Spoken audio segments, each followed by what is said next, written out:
दुनिया का करीब 90% ट्रेड समुद्र के रास्ते होता है और हर साल 20 करोड़ से ज्यादा कंटेनर्स एक देश से दूसरे देश तक जाते हैं। आज का सबसे बड़ा कंटेनर जहाज MSC इरीना है, जो एक साथ 24,000 से भी ज्यादा कंटेनर्स उठा सकता है। अगर इन्हें एक लाइन में रख दिया जाए तो ये दूरी सैकड़ों किलोमीटर तक पहुंच सकती है। वहीं दूसरी तरफ तेल के दानव, जो इतने बड़े हैं कि उन्हें रोकने में ही कई किलोमीटर लग जाते हैं, और लग्जरी जहाजों की दुनिया में आइकन ऑफ द सीज जैसे जहाज, जो एक साथ 10,000 लोगों को लेकर समुद्र पर तैरते हुए शहर बन जाते हैं। लेकिन जितनी बड़ी ये ताकत है, उतना बड़ा खतरा भी है। साल 2021 में एवर गिवन नाम का जहाज सिर्फ 6 दिनों के लिए सुएज कैनाल में फंसा था। इससे सप्लाई चेन्स बिल्कुल रुक गईं और अरबों डॉलर का नुकसान हुआ। सवाल ये है कि आखिर कंपनियां इतने बड़े जहाज क्यों बना रही हैं? कैसे एक सिंपल कंटेनर ने दुनिया बदल दी? कैसे ये जहाज ग्लोबल इकोनॉमी की रीढ़ बने हुए हैं? इनके पीछे का साइंस और बिजनेस क्या है? और क्या ये जहाज और बड़े होंगे, या फिर असली जंग अब स्पीड और स्मार्ट टेक्नोलॉजी के बीच होगी? आइए देखते हैं आज के वीडियो में। लेकिन उससे पहले, अगर आपको ऐसी मिस्ट्रीज पसंद है तो अभी चैनल को सब्सक्राइब कर लीजिए, क्योंकि यहाँ आपको ऐसी और भी बहुत सारी वीडियोस देखने को मिलती रहेगी। तो चलिए वीडियो को शुरू करते हैं। 18वीं और 19वीं सदी में जब जहाज समुद्र पार करते थे तो वे लकड़ी के बने होते थे और बड़े बड़े पालों के सहारे चलते थे।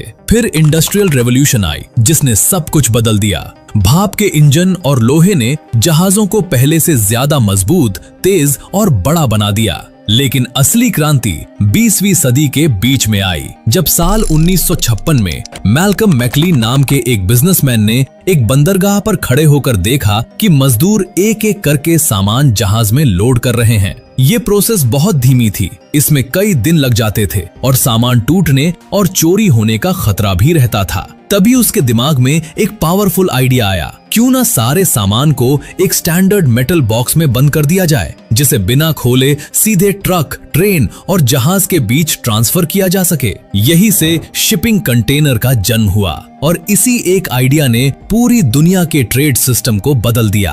अब लोडिंग और अनलोडिंग का काम घंटों में होने लगा, ट्रांसपोर्ट कॉस्ट कम हो गई और सामान तेजी से एक देश से दूसरे देश तक पहुंचने लगा। जैसे जैसे कंटेनर्स का इस्तेमाल बढ़ा, कंपनियों ने और बड़े जहाज बनाना शुरू कर दिया। पहले जहाज 150 से 200 मीटर लंबे होते थे, लेकिन फिर पनामा कैनाल की साइज लिमिट के कारण पैनामैक्स जहाज बने, जो लगभग 5,000 कंटेनर्स ले जा सकते थे। 2016 में जब पनामा कैनाल को चौड़ा किया गया तो जहाजों का आकार और तेजी से बढ़ने लगा। आज हालात ये हैं कि दुनिया का सबसे बड़ा कंटेनर जहाज MSC इरीना 24,346 कंटेनर्स एक साथ ले जा सकता है। अगर इन कंटेनर्स को एक लाइन में रख दिया जाए तो ये दूरी दिल्ली से जयपुर तक पहुंच सकती है। सोचिए, सिर्फ एक सिंपल मेटल बॉक्स ने पूरी दुनिया के व्यापार का तरीका हमेशा के लिए बदल दिया। कंटेनर जहाजों के अलावा दुनिया के सबसे बड़े जहाजों की लिस्ट में एक और नाम है, और वो है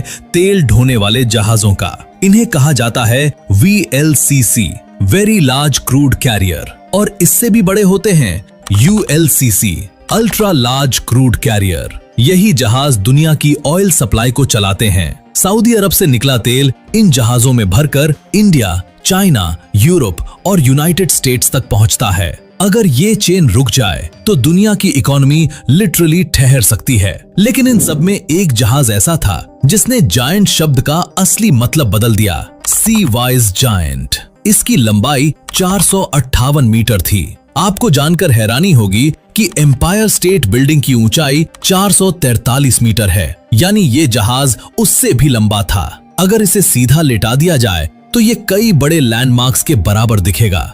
इस जहाज को चलाना अपने आप में एक चैलेंज था। इसे मोड़ना आसान नहीं था, और अगर फुल स्पीड पर इसे रोका जाए तो भी ये करीब 9 किलोमीटर तक आगे बढ़ता रहता था। 1988 में ईरान इराक वॉर के दौरान इस पर हमला हुआ। जहाज में आग लग गई और ये डूब गया। सबको लगा कि अब इसकी कहानी खत्म हो गई, लेकिन ऐसा नहीं हुआ। इसे समुद्र से निकाला गया, रिपेयर किया गया और फिर से सर्विस में लाया गया, एक नए नाम के साथ। ये कई सालों तक चलता रहा, जब तक 2009 में इसे आखिरकार रिटायर नहीं कर दिया गया। आज सी वाइज जायंट मौजूद नहीं है, लेकिन इसकी लेगेसी आज भी जिंदा है। ये सिर्फ एक जहाज नहीं था, बल्कि इस बात का सबूत था कि इंसान इंजीनियरिंग की मदद से समुद्र पर भी अपनी सीमाओं को लगातार आगे बढ़ा सकता है। अब बात करते हैं क्रूज शिप्स की, यानी समुद्र पर तैरते हुए महल। अगर कंटेनर जहाज मेहनत करने वाले मजदूर हैं, तो क्रूज शिप्स लग्जरी और एक्सपीरियंस का सिंबल हैं। और इस दुनिया का नया किंग है आइकॉन ऑफ द सीज, जिसे रॉयल कैरिबियन ग्रुप ने 2024 में लॉन्च किया। करीब 365 मीटर लंबा ये जहाज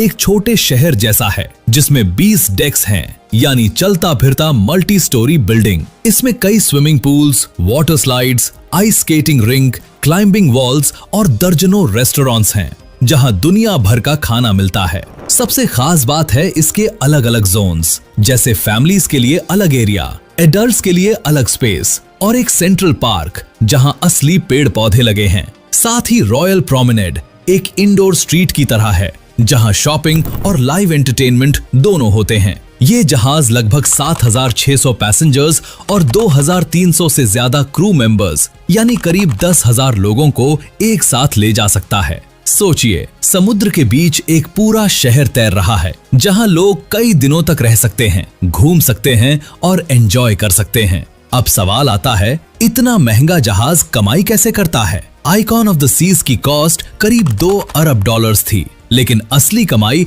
टिकट से ज्यादा जहाज के अंदर होती है। Food, drinks, casino, spa, shopping और पेड एक्टिविटीज, यही क्रूज कंपनीज का मेन बिजनेस मॉडल है। क्योंकि जब आप समुद्र के बीच होते हैं, तो आपके पास खर्च करने के लिए वही ऑप्शंस होते हैं। आइकॉन ऑफ द सीज को टुर्कू, फिनलैंड में बनाया गया था, क्योंकि ऐसे जहाज बनाना सिर्फ इंजीनियरिंग नहीं, बल्कि एक लग्जरी फ्लोटिंग सिटी डिजाइन करने जैसा होता है। अब आते हैं सबसे जरूरी सवाल पर। इतना बड़ा जहाज बनाने में अरबों रुपए लगते हैं, इसे चलाने में करोड़ों का खर्च आता है, इसे बनाने में सालों का टाइम लगता है। तो फिर ये कंपनीज इतना पैसा क्यों लगाती हैं? क्या ये सिर्फ दिखावा है? बिल्कुल नहीं। इसके पीछे एक सॉलिड लॉजिक है, जिसे कहते हैं इकोनॉमी ऑफ स्केल।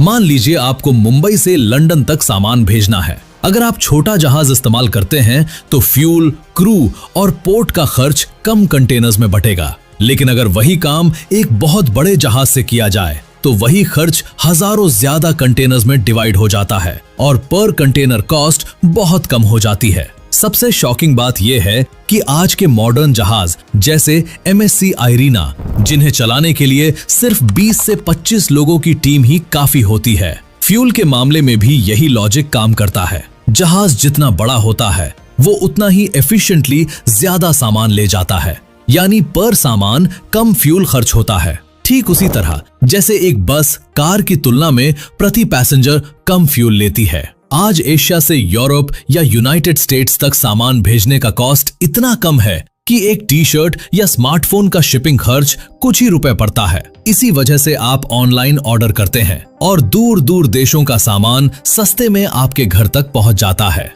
इससे ये समझ आता है कि जहाज जितना बड़ा होगा, कॉस्ट उतनी ही कम होगी।